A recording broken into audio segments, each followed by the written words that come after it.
There is a thing in universe called action and reaction principle, which basically states for when two bodies interact, they apply forces one to another that are equal in magnitude and opposite in direction. And this is exactly what's happening with Porsche and the Taycan. We know that EVs are a new way of transportation, and also it's a new way of building cars. Those cars need to be maintained, and Porsche has a vast experience in internal combustion engine, especially flat six engines. What's happening when a manufacturer like Porsche decides to build an electric car?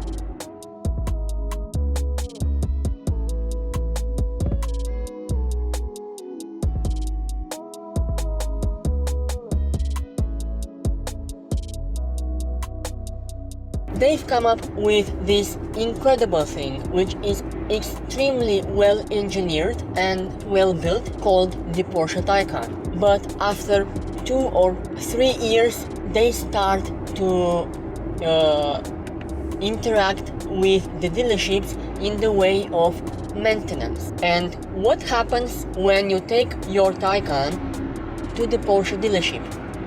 You will see there a bay full of 911s, Cayennes and Panameras, which at most they are hybrids, not particularly electric. Newton's third law is working against Porsche, because Porsche and EVs are two forces equal in magnitude but opposite in direction with this strategy that Porsche is currently doing.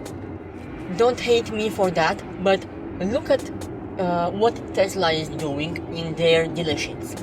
You will find there only EVs, so the people there are trained only for the EV part of the car. At Porsche, you will find one, at most 2 technicians specially trained for the Taycan. And what this means, it means that for every car there is only one technician.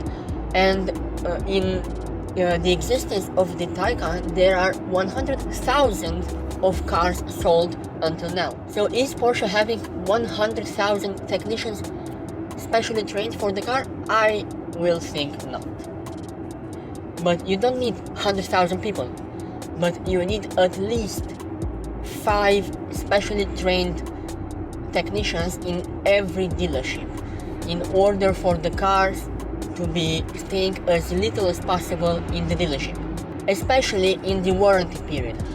After warranty, it doesn't really matter, because after 4 years, every car is supposed to fail somehow. What I'm basically saying is that in that dealership, at the Porsche dealership, that technician is trained for the 911 and also for the Taycan, which are two completely different ways of building and maintaining cars. And what is my question there? Is Porsche able to please 911 and also Taycan owners? In my opinion, it's not doing that. The sales manager and the salespeople told you that this is the best car possible, that the Taycan is not supposed to break, and all that stuff. Some will be honest with you and they will tell you that it has a number of problems, but they will come after you buy the car and after you drive it for a certain amount of mileage. Some people experience exactly that. After 25,000 or 30,000 kilometers, the heater fails, which is somewhat acceptable.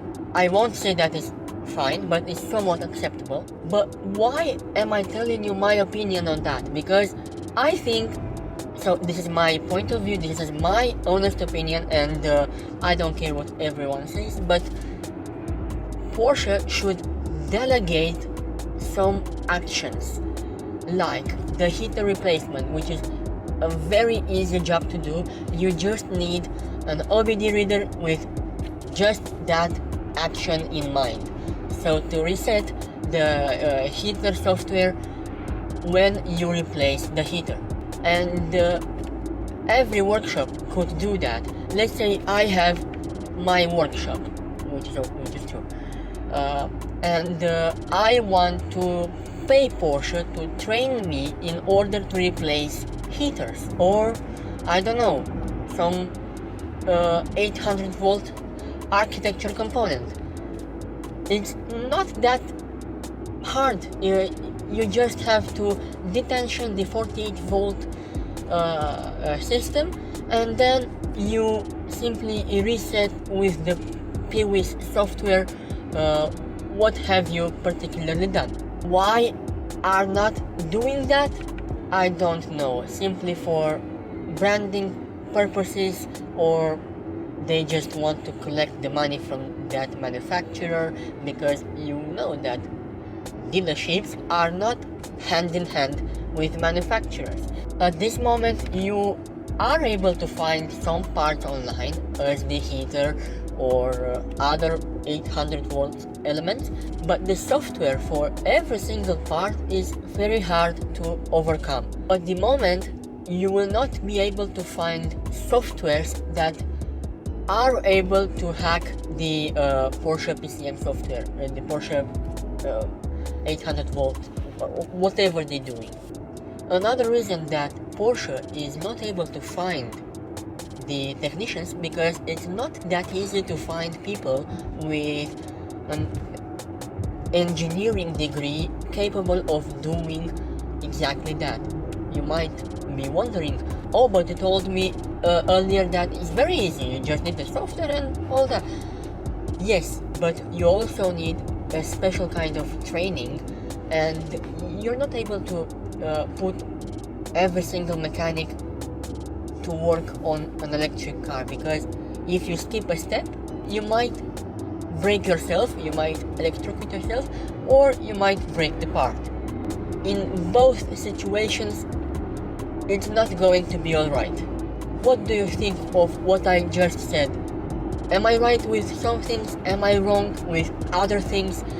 Do you think that Porsche is doing everything alright with what happens in the dealerships? Or do you think that they need to work a little bit harder in order to find technicians, or to delegate some actions? Let me know in the comments below, and until then, I will see you in the next one. Ciao!